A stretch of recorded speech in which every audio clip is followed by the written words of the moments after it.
Okay, here is level 2 of the activity graph a line using slope. FSV is the code on IXL. And this is the SMART score 49 all the way up to 74.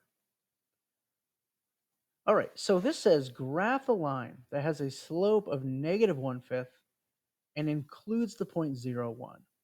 So just like before, let's plot our point first, the point 0, 1. So 0 on the x means I don't go anywhere left or right, and +1 for my y means I go up 1. Now, from that point, I need to do -1/5 for my slope. Now, what I showed you before was that you would always rise over run. Let me do this real quick. All right, let me write that. -1/5 is our fraction, right? But take a look at the graph. What you'll notice is that you can't rise and run on this graph because there's not enough space. So let me show you another way of doing this. If we put the negative sign to the x, we're going to rise, instead of going up for our rise, we're actually going to go down because it's -1. So you're going to go down 1, negative, and then you're going to move over 5 to the right on the number line. So one more time. So go down 1, and we're going to go to the right 5. 1, 2, 3, 4, and 5, and click it, and there is our line. Now, if you look up here, if we were to rise 1 and run 5, we're going to be, our point is still going to be over here on the graph.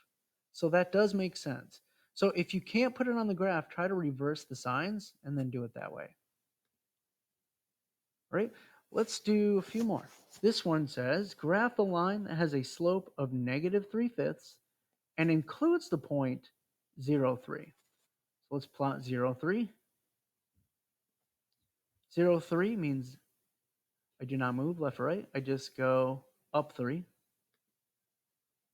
Okay, and from that point, we need a slope of -3/5. And let me just show you again one more time because that can be confusing. So -3/5. So normally what we would do is we would rise 3 and we would run 5 in the negative direction. But we can't do that because if we try to do that, a point is off the graph over here. We can't click on it. It's like somewhere over here, right?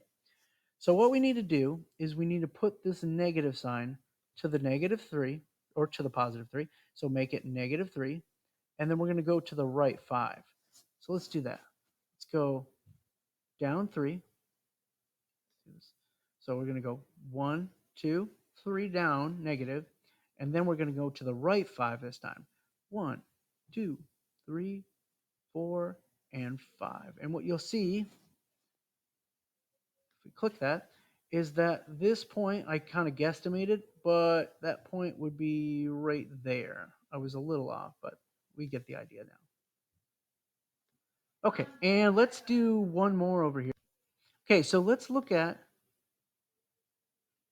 here it is, graph a line that has a slope of 0 and includes the point 8, 0. Okay, so let's plot 8, 0. So that means that we are going to start here and we're going to go to the right 8. 1, 2, 3, 4, 5, 6, 7, 8, because our x value is 8. So we went to 8 on the x axis. And our y value is 0. So we're not going to go anywhere up or down. We're just going to click. That's our point. Now the slope is 0. That means it doesn't go, there's no steepness to it.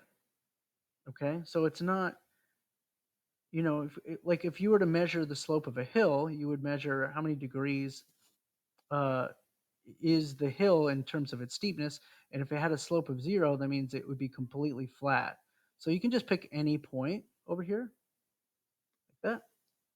Could be any point along that axis, and that'll be good to go. All right, so let's do a few more. That was a tricky one, though. Okay, so we have a slope of 1/7 this time and a point of 0, 0. So let's just plot 0, 0. That's right in the middle. Okay, and from that point, we're going to rise 1 and run 7. So rise 1, run 7. And we're going to click. All right, and one more. We have graph the line that has a slope of 1/10 and includes the point 0, 0.9. So the point 0.9 means that we don't go anywhere left or right. The x is 0, but we're going to go up 9. And then from that point, our slope is 1/10, rise over run. So we rise 1 and we run 10. 1, 2, 3, 4, 5, 6, 7, 8, 9, and 10. And we click it, and that is correct.